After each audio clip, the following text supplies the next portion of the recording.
Hello everybody, Jade here. Today I thought I'd take a couple minutes to talk about Thanksgiving since it's coming up so fast.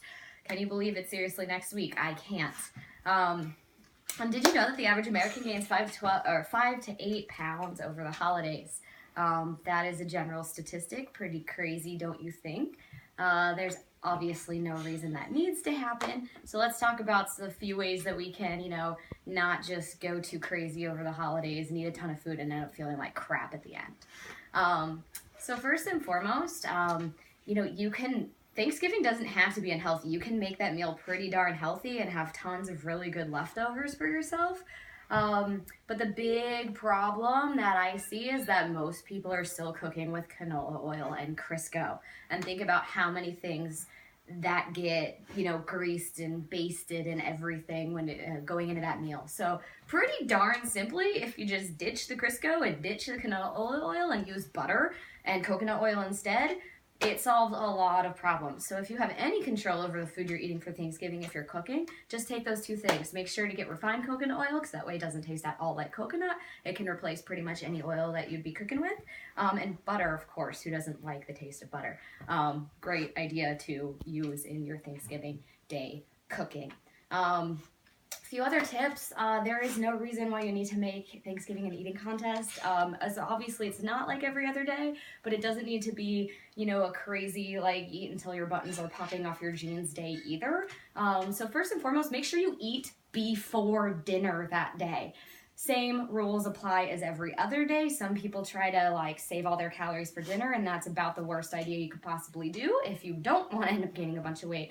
Because if you do that, you're just going to set your body up to store pretty much everything you eat at dinner as fat, which we don't want to do. So eat breakfast, eat lunch, eat snacks, eat throughout the day, and then, eat a reasonable amount of food for your meals.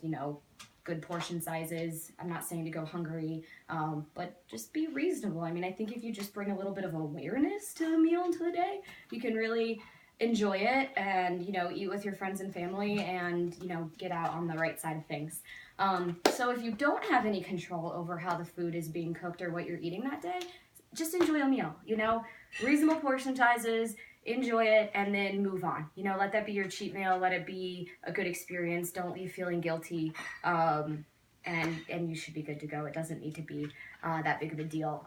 Also, obviously, the amount of alcohol you imbibe is going to have a lot to do with how you're going to feel the next day. So if you can minimize your drinking, that's ideal, since alcohol is empty calories and it actually screws with your hormones and makes it almost impossible to lose weight during that point in time, that around 24 hours that you've drank. And then if you do choose to drink, ideally keep it moderation.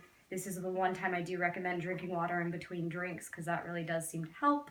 And then, get back on it the next day.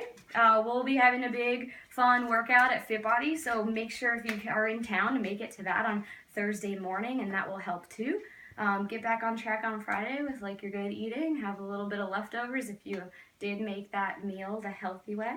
And enjoy your holidays. So if you have any specific questions or things you're not sure of, please post below and I'll address them for you. All right, happy Thanksgiving.